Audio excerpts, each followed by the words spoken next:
I'm doing great. Thank you so much for having me. Pleasure is all ours. Now, Matt, we've known each other for a few years, and in fact, you spoke at our very first UXR conf. So I figured that this would be a really great conversation to start off with, because you've seen so much change in the field, and you've also seen a lot of the conversations that we've tried to help facilitate here at Learners. So I'm really excited to have you. What I'd love to just kind of kick things off with is you've recently stepped away from your role as Director of Research at Slack. You've worked at a number of iconic companies.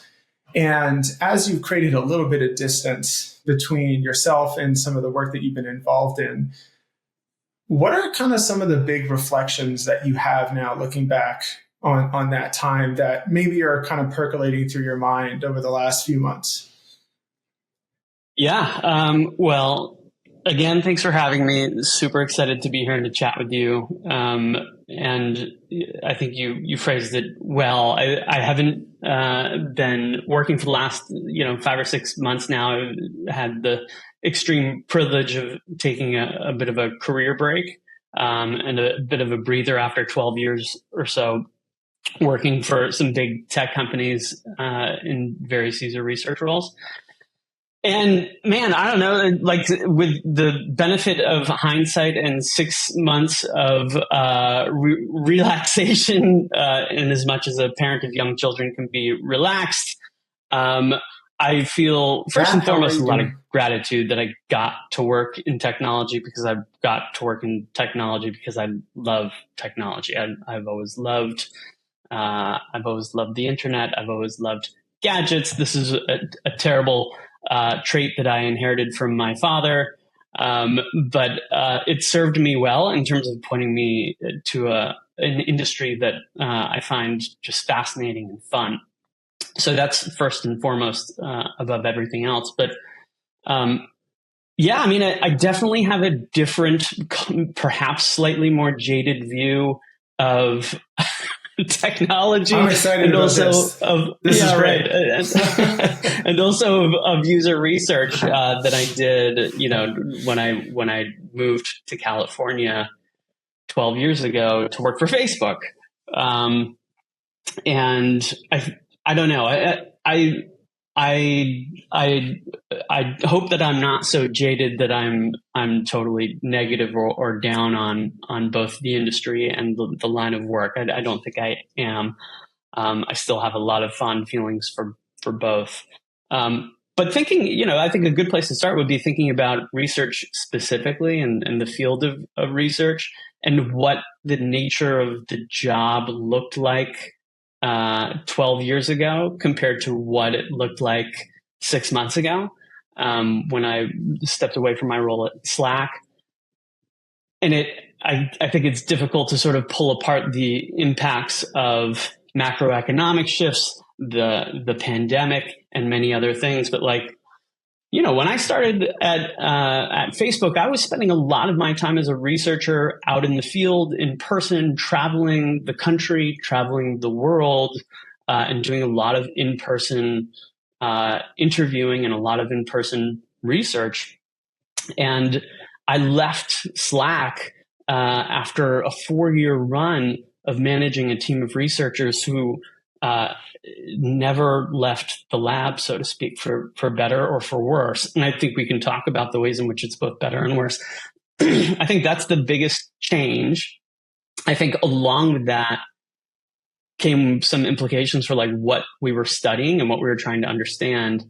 I think the reason I was out in the field so much 12 years ago was partly because budgets were bigger, but also because the questions we were being asked were fundamentally bigger in a lot of ways. And I think more recently, I've found that the questions being asked of researchers are a little bit more focused, a little bit more granular, a little bit more tactical, if you will. I feel like you're being very diplomatic with that last bit right there, if I'm going to be completely candid. Can you contrast a little bit? Look, obviously, and especially in the early years, Facebook, I'm sure, was a wild place to work. And I mean, it seems like infinite possibilities. There's so much happening. I just remember in the early days of Facebook, the left-hand navigation of your Facebook account, there was like 500 tabs of things to choose from like Farmville and Sudokus through to like groups to join. I remember getting invited to like 50 groups every day. There's one like the stonemasons. I'm like, sure, why not? Yeah, like everything is possible. Let's do everything. Sure. Yeah, versus like now, and I'm reading between the lines a little bit, where it's like, I'm going to put some words in your mouth and I'll say, these are my interpretation of your words, but almost like, what the fuck are we doing right these days? Like, and some of the conversations I've had with people about the type of work that's and very much a lot of my questions for them are around like, well, let's think about the impact and whatnot. And sometimes, product managers are directing you, we need to understand this or do that. Yeah. But it feels like there's a bit of a sadness there as you contrast the work that you did there with maybe some of the more recent areas of focus. And do you think that is like, do you have any ideas for what some of the underlying cause of that is? I think it's partly, well, gosh, I don't know. I will say this, back in those salad days of like limitless budgets and traveling the world, it was very easy to do really bad work. And maybe not the spicy take that you would anticipate hearing from a user researcher, but like it's true. It is very true, and I saw a lot of it. I probably did some of it, some highly mediocre work. Yeah. And so I think, when you read, I think we're done talking about Judd's reckoning, but like, he had a very big, very good macro point there, which is that like for a long time, it was possible, to get away with doing work that was just okay, and I think that is just not where we're at anymore. And yeah, like I think we're probably at the opposite end of the pendulum swing now. So there's probably a little bit of correction that needs to happen back in the other direction for sure, where we start taking on bigger questions, bigger scope, more strategic work, but in a really focused and impactful way, right? Like, and that requires a lot of skill. It's really hard to do that work super well, but it's, like I said, pretty easy to do it just okay. And just okay wasn't cutting it after a while. I think like 12 years ago at a place like Facebook, I mean, lightning in a bottle. Like the place was printing money, like hiring more people than it could possibly keep track of. That was its number one priority, just getting more people in the door to feed the machine. Very little accountability. And, researchers could come up with any sort of idea they wanted to and jet off to different corners of the world to answer any sort of obscure question that they wanted with very little oversight or accountability of what the actual end impact would be, right? Like, would the teams that go on those trips get a whole bunch of valuable empathy about what it was like to use Facebook out in the world in different parts of the world than they were from? Absolutely. Was the value of that worth it compared to the cost of doing it? I don't know. I mean, maybe sometimes it was, but maybe not. I think, but it also gets complicated. The dynamics of a place that big, it gets complicated because even one little improvement at a scale that large can save the company millions of dollars. And then you're looking at the cost of a big research trip and what's the big deal? Great ROI. So given that, and I feel like what you're describing captures a lot of the vibes from some conversations I've had with other folks that have been running research teams. This feels like there's a bit of a sense of malaise. If you're speaking to folks that are maybe earlier on in their career, maybe they're ICs, maybe they're managers, whatever. Yeah. Maybe you don't have a path to like solving the problem in air quotes, but where do you think moving towards like a more positive direction starts, like what's the beginning of the work? Maybe do you have a sense of what that looks like? I'll be very candid. Like, I don't think we will do ourselves any favors or set ourselves up for success if we say we're not going to be happy until we're back running like global jaunts around the world every month with unlimited budgets. Like, that can't be our expectation. Boondoggles are not success. Like, doing important work that meaningfully influences the people you work with and the decisions the company makes for the better, that's success. So I think like calibrating our view of success has to be the first step in that direction. And I think the second step has to be showing incremental value step by step to the people you work with in terms of the investment level that you put into the research you conduct, right? It's like, yeah, we went a little bigger with this one, but look what we learned and look what the resulting decisions look like and what that might mean for us in terms of like future business we'll generate or money that we'll save or mistakes that we'll avoid, right?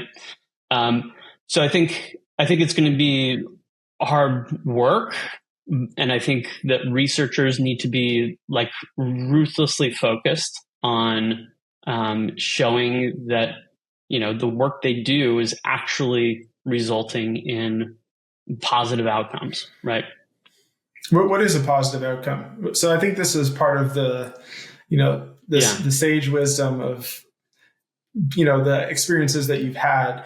I find sometimes, especially when I'm, you know, occasionally I have these conversations with people who want to enter the field and, you know, they talk about really wanting to work towards like better experiences for people and whatnot. Yeah. And I'm like, that's great. Yeah. But that's not going to get you paid, right? In terms of, like, if you can't describe to me why you deserve what is often a significant paycheck compared to the average American, average Canadian, average South African or Australian or whatever it is. You know, when you think of what it means to work towards a positive outcome, have you developed a better sense over time of like what that actually means?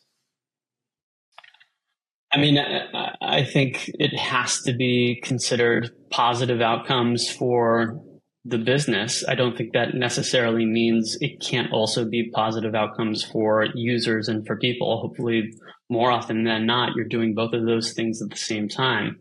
But yeah, I mean, I think this is starting to touch on another thing that I think about when I reflect on the last 12 years of working for big tech companies, which is that like the most challenging thing for me about that experience and the thing that I never fully made peace with was big tech's performance management culture, especially when it's applied to researchers and to research work. Because you're talking about a world and an industry that so values and so is so desirous of seeing the world in black and white and in like hard measurable outcomes, and you are doing a job that is inherently very fuzzy, and your outcomes and your product is meant to be influencing people and nudging them slowly in one direction or another. Like I always get asked by other research leaders, you know, how do you track your team's impact and how do you track your impact as a researcher? We create the spreadsheet and we track blah, blah, blah, blah. I'm like, okay, more power to you if you can do that. And like, if you have so many examples, that's great. But like, I've tried and I've never, I think I'm pretty good at the job. I've never been able to put together a spreadsheet where I'm like, boom, boom, boom, like product manager X said they were going to make this decision because I suggested Y. Like, it just doesn't work like that. You know, like it's sort of like how news stories or the media influence policymakers, right? Like, of course, there is an element of influence there, but it is one part of a bigger puzzle. It is one of many inputs.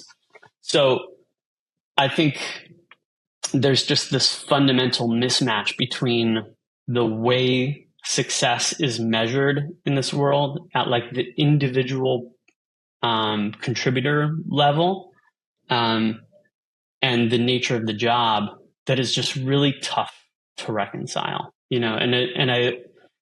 I mean, we can go deep on performance management culture if you want, because I think there's a lot to be said about it.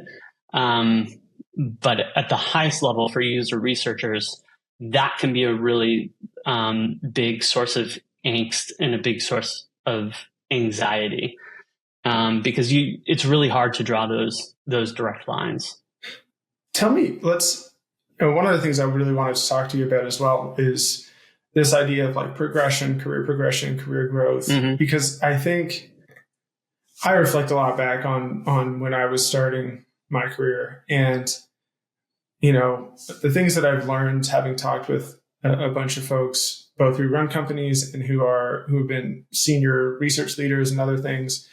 I am continually amazed at how completely incorrect my view of what the process was, or what the vibe was to get ahead and get promoted and get that next opportunity and whatnot. Yeah. I think one of the things that I'm continually amazed at how much I underestimated was like the importance of relationships. I think, you come from, maybe if you come out of high school or college or whatever it is, you have these standardized tests, and performance on those tests is very measurable. Right. Sure. And then you walk into your work and it's, as you're alluding to already, it's super not, especially in this field of work. Yeah. What do you think, you've managed a bunch of people. What do you think that are the biggest misconceptions? It's not even misconceptions, but like perspectives that are commonly held about success in promotion and growth that are just completely at odds with the way things actually work? I think the biggest thing and like first thing to say is that careers are long, but the expectations of type A people are short. And one of the most pernicious consequences of this like twice a year, highly structured approach to performance management that these companies have fully embraced is that it sets this expectation that everybody should be doubling down on their own personal growth and progression as a professional constantly, all of the time, while doing your full-time job and competing with your peers for that next promotion, which is always being dangled in front of you like a carrot. And if you don't get it, you're a failure. Like none of those things are said explicitly, but they are all implicitly 100% baked into that system. Can you unpack a little bit? Like this is going to be for a lot of people like, okay, a little eye-opening. What are the cogs of the machine that are turning on the back end that they might not see? That if, you're saying this is kind of baked in, that the way that these systems are set up are kind of leads to this. Is it? Are you as a director given like one promotion per quarter, for example, and you get to decide who it is? Therefore, there's now an implicit competition between all of your direct reports, and that might affect how effectively they work with each other. Is that like an example of like? Are there other examples like that? I think that's a great example. It is, in my experience, it was never so explicit that I was told that I have X number of promotions to spend per performance cycle, but it was absolutely implicit. And something that is more explicit is the distribution of performance ratings, which, you're told as a manager, the distribution curve should look like this across the 5-point rating scale. And if you don't have enough people in the bottom, you are probably doing a bad job as a manager. You're probably being too easy on your team. So it's not like the old Microsoft forced ranking system that I never experienced, but read about, a decade or so ago, where managers had to like stack rank the people on their teams. and then trim fat from the bottom, which I think is an approach still used at places like Amazon. Maybe that's not true, but I've heard it is. But the net effect is very much the same, right? When you're told that you have to stick to a distribution of performance ratings, which is something that managers are absolutely told at these places. So I think,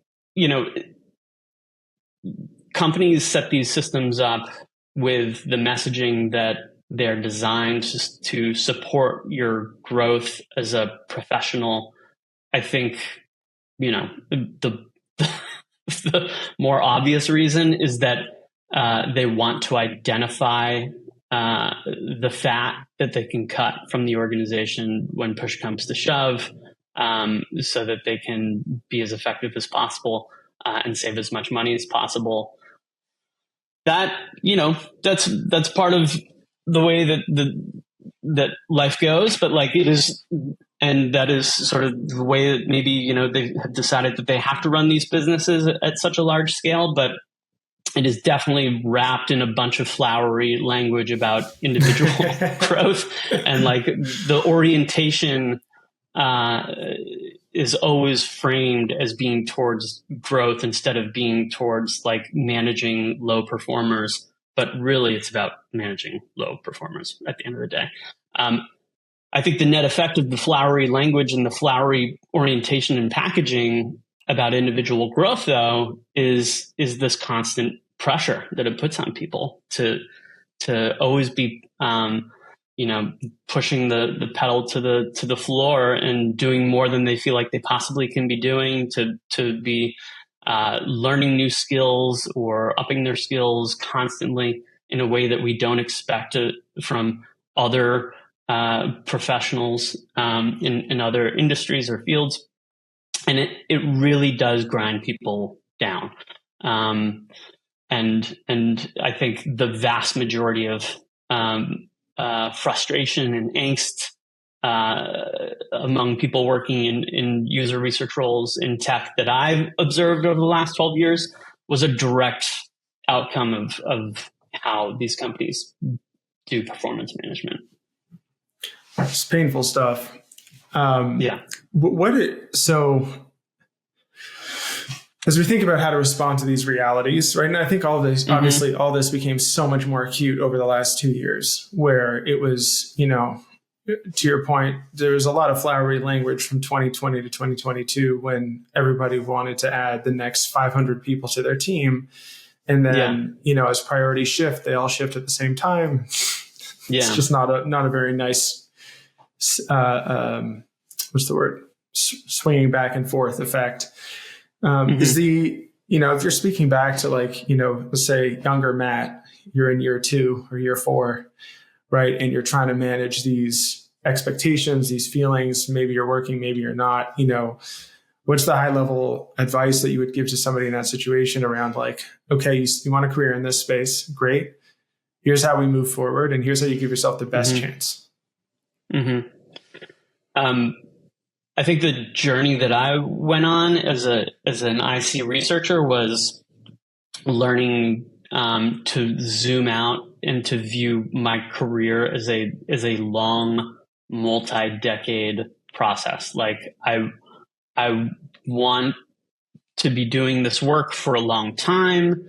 And what do I want as a consequence of that? Like how senior do I want to get? Where does the trade-offs of seniority against the type of work that I actually want to be doing day in and day out, where does that balance sort of work out for me?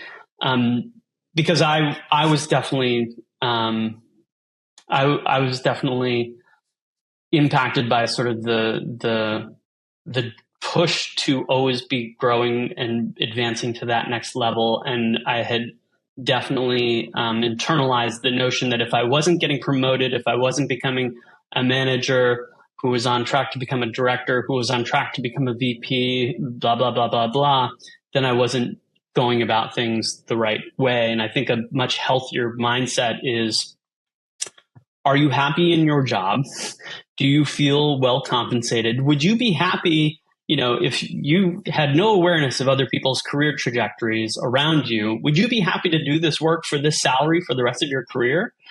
And as soon as I asked myself that question, I was like, oh, yeah, I mean, the answer is yes. Like, I feel really well compensated, and I never expected to be in a job that paid this well in my entire life. And part of me still feels like I had no business being in a job like that.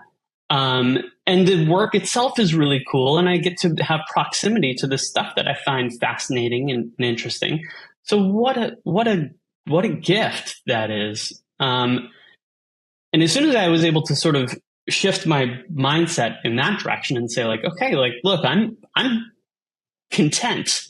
I'm good. Like, if I keep doing this work as best as I can, and I keep showing up to my job day in and day out and focus on myself and helping my team be successful, like, good things will happen. And like, maybe it won't be the steepest career trajectory in the history of technology, but since when do I think that's important?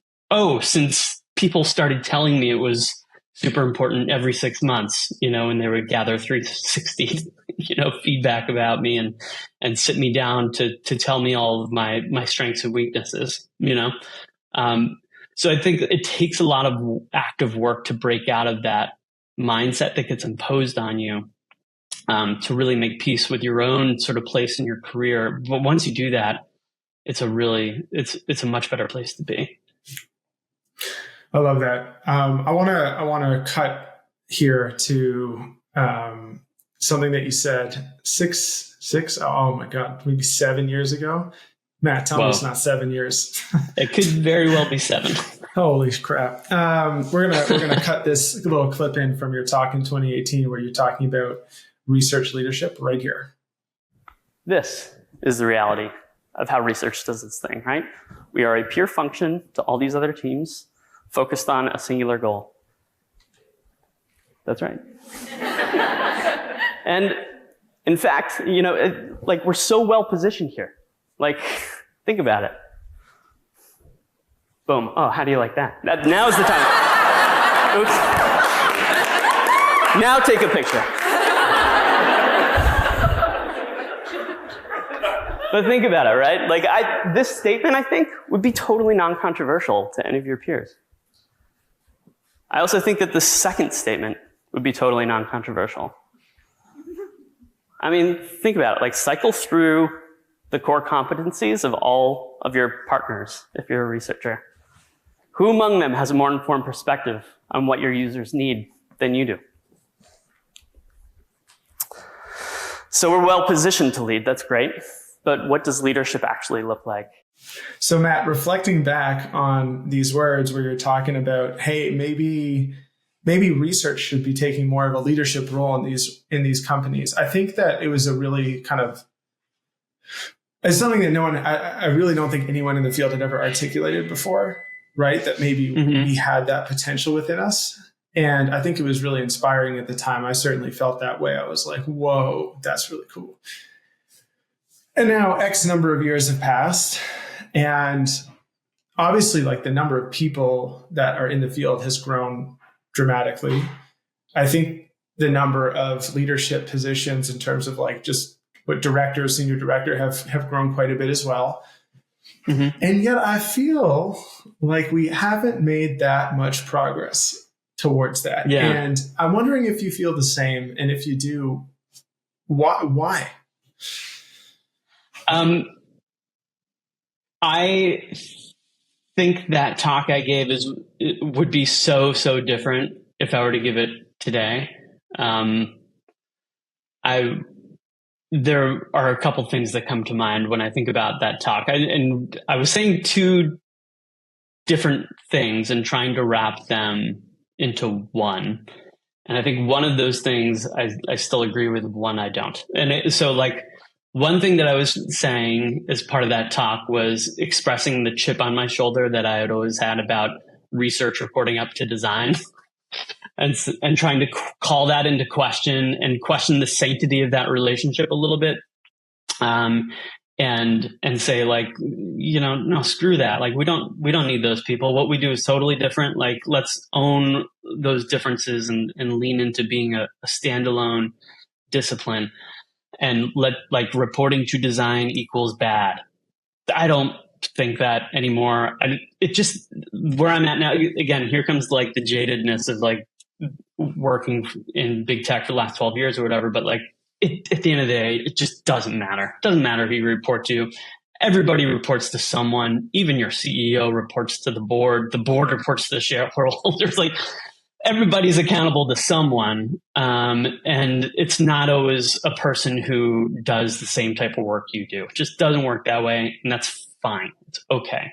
The other thing I was trying to say, which I still believe, is that like, yeah, researchers are super well equipped to be great leaders by virtue of the job that they do. Like if you think about it in a very straightforward first principle sort of way, researchers' job is, they get paid to understand how people are using the product or service and the way in which that is going well or not. Like that is awesome. Like having that as your singular focus day in and day out, like tell me that doesn't produce like a really incredible vantage point on how the business is doing. So that I definitely still believe. And I don't know. I think I don't know that I fully share your view that we're not really there. I think I see a lot of senior research leaders out there killing it. They're not necessarily, chief product officers. They don't have to be. But they are absolutely creating huge impact inside their companies. They're focusing all the right people's attention on all the right things. The list of individuals I could name, I think is pretty long at this point, and I won't do that to put anyone on the spot. But like, there are a lot of people out there who are doing this job at a really high level and acting in that mode of leadership that I had in mind 7 years ago or whatever it was. And I don't think we had a lot of people like that back then. I think a lot of these people have been, advancing in their careers in the time since, and they're doing great, and I think the practice, and the industry, overall is in a better place than it was back then. I really do. Well, that I'll certainly agree with. I I remember some very gaslighty conversations I had with many a folk telling me that incentives weren't required, that you should read off of a script in front of you on pieces of paper when you're doing an interview, right? That you should, it goes on. And that was, maybe perhaps that's my forgetfulness of the trauma that you go through in the early days of research in 2000 and God knows what. Well, look, I think this has been a really eye-opening conversation. I think one of the things that I really enjoy about talking to you about these things is, in foreign relations, they call it, I think, realpolitik, right? Which is just look, we can have all these ideals and whatnot, but at the end of the day, like, we're here trying to extract concessions from other nations around these things. It's just the reality of what we need from them and vice versa. And I think partially because of the field that we're in, and we would like to tell these wonderful stories about ourselves and who we are and the impact of the work that we do, we forget that there's, some really very real things happening, sometimes just beyond what we can see, that are important to understand if we're going to be able to go eyes wide open into the challenges ahead. And, I think that this is some of the things that you've illuminated today are very important pieces to that puzzle. So I want to thank you for joining today. Well, thanks for having me. And look, I mean, the field of user research, I think, will continue to grow. I think, it had this explosive growth that was really getting started 7 years ago when, we all met up in Toronto for the first UXR conference. But I do see that trajectory continuing to go up, and that's so exciting. But, what makes it, to play advertiser for you at Learners a little bit, what you all do so special and so important is, you make a space for us to talk about what the actual experience of being in these roles is like, what it feels like, what makes it hard, what makes it great and fun. And that's just really important, and the more candid we can be with one another, I think the better off we will all be. Hopefully we can continue to have long and successful careers in this space, because it's a cool one. I couldn't agree more. And there will be many more candid conversations coming your way. Don't forget to subscribe to the podcast if you enjoyed this conversation. Give her a rating if you so choose. If you like Matt, give him 5 stars, right? Which he deserves. He's given us so much wisdom over the years. Thank you. But we're going to have some other wonderful folks, not just from the field of research. This is a really important kickoff episode because I think we're starting to broaden our conversations here. We're going to learn from folks that are outside of the field of research, which is really exciting. So we can learn about more of the ways that we can have a greater impact, greater influence. And we're going to start to expand and grow our community too, and start welcoming some of those practitioners from these other disciplines as well, so that we can share and learn from each other as we grow. And Lord knows, tech is going through a lot of change right now. So there's never been a better time to tune in, ask your questions. If you have recommendations for guests, shoot me an email at alec@joinlearners.com. I'll be rejoining you from the cultural heartland that is Southwestern Ontario for the next episode in just a couple of days. Thanks for tuning in, and I hope you have a great rest of your day.